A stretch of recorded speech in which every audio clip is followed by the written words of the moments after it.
ये कथा उस समय की है जब महाभारत का युद्ध जीतने के बाद पांडवों के सबसे बड़े भाई युधिष्ठिर हस्तिनापुर के राजा बने। उसके कुछ दिन बाद भगवान श्री कृष्ण ने युधिष्ठिर को अश्वमेध यज्ञ पूर्ण करने का सुझाव दिया, जिसके बाद महाराज युधिष्ठिर ने अश्वमेध यज्ञ आरंभ करा दिया और उसके बाद यज्ञ के घोड़े को छोड़ दिया गया और जिसके नेतृत्व की जिम्मेदारी अर्जुन को दी गई।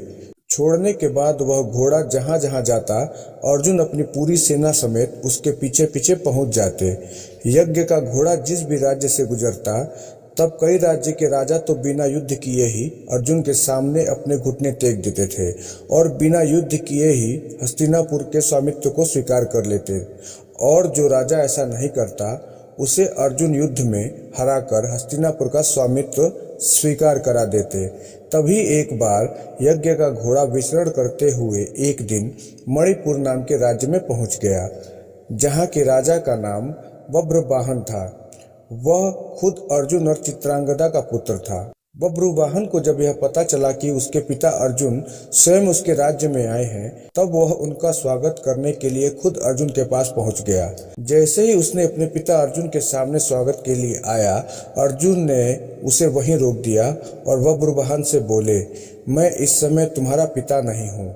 इस समय मैं सिर्फ हस्तिनापुर के सम्राट का प्रतिनिधि हूँ, इसलिए नियम के अनुसार तुम्हें या तो हस्तिनापुर का स्वामित्व स्वीकार कर लेना चाहिए या फिर तुम्हें इस समय मुझसे युद्ध करना चाहिए। अपने पिता की बात सुनकर बभ्रुवाहन युद्ध के लिए तैयार हो गया। इसके पश्चात अर्जुन और बभ्रुवाहन के बीच घनघोर युद्ध शुरू हो गया। बहुत समय तक युद्ध चलने के बाद जब युद्ध का कोई परिणाम नहीं निकला, तब बभ्रुवाहन ने माता कामाख्या देवी से प्राप्त एक दिव्य बाण का प्रयोग कर अर्जुन का वध कर दिया, जिसके परिणाम स्वरूप अर्जुन का सर धड़ से अलग हो गया। यह देख हस्तिनापुर की सेना बुरी तरह डर गई। यह बात जब भगवान श्री कृष्ण को पता चली, तब वह तुरंत मणिपुर के लिए निकल पड़े। वहां पांडवों की माता कुंती भी अर्जुन की मृत्यु की खबर सुनकर मणिपुर के लिए निकल पड़ी। जब माता कुंती मणिपुर पहुंची, तब वहां अर्जुन के मृत शरीर को धरती पर गिरा देखकर वह जोर जोर से विलाप करने लगी। भगवान श्री कृष्ण को भी अर्जुन के शव को देखकर गहरा आघात लगा। तभी भगवान श्री कृष्ण की नजर वहां खड़ी माता गंगा पर पड़ी। उन्होंने देखा कि माँ गंगा अर्जुन की मृत्यु पर जोर से हंस रही है। माता कुंती को रोता देखकर माँ गंगा कुंती से बोली, कुंती, तुम व्यर्थ में रो रही हो।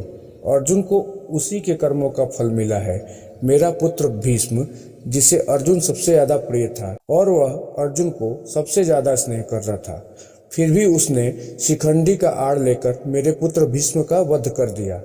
मैं भी उस समय ऐसे ही रोई थी जैसे कि तुम आज अपने पुत्र के लिए रो रही हो। मुझे तो यह सब देखकर बहुत ही सुकून की अनुभूति हो रही है, क्योंकि जिस कामाख्या देवी के बाण ने अर्जुन का सिर धड़ से अलग किया है, उसे मैंने ही प्रदान किया था। माता गंगा के मुख से बदले की बातें सुनकर भगवान श्री कृष्ण हैरान रह गए। भगवान श्री कृष्ण माँ गंगा से बोले, हे देवी, आप किस बदले की बात कर रही हैं? आप खुद एक माँ होकर प्रतिशोध की बात कैसे कर सकती हैं? एक माँ होकर आप प्रतिशोध कैसे ले सकती हैं? तब माँ गंगा भगवान श्री कृष्ण से बोली, हे कृष्ण, आपको भी यह मालूम है कि जिस समय अर्जुन ने मेरे पुत्र का वध किया था, उस समय वह निहत्था था। अगर अर्जुन का ऐसा करना उचित था, तब आज अर्जुन के पुत्र बभ्रुवाहन के द्वारा किया उसका वध में क्या गलत है? माँ गंगा की बातों को सुनकर भगवान श्री कृष्ण माता गंगा से बोले, जैसे अर्जुन ने पितामह का वध किया था, वह बात खुद पितामह ने अर्जुन को बताई थी, क्योंकि खुद पितामह भी जानते थे कि उनके जीवित रहते हुए पांडवों की विजय असंभव है।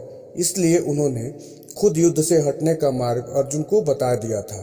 अर्जुन ने बभ्रुवाहन के द्वारा किए हर प्रहार को सिर्फ रोका, खुद उसके ऊपर प्रहार नहीं किया। स्वयं अर्जुन ने कामाख्या देवी द्वारा दिए गए दिव्य बाण से उनका मान बढ़ाया है। श्री कृष्ण द्वारा दिए तर्क को सुनकर माँ गंगा को अपने किए पर बहुत पछतावा हुआ और इसके बाद माँ गंगा ने अर्जुन के सिर को दोबारा धड़ से जोड़े जाने का रास्ता बताया, जिसके बाद अर्जुन पुनः जीवित हो गए।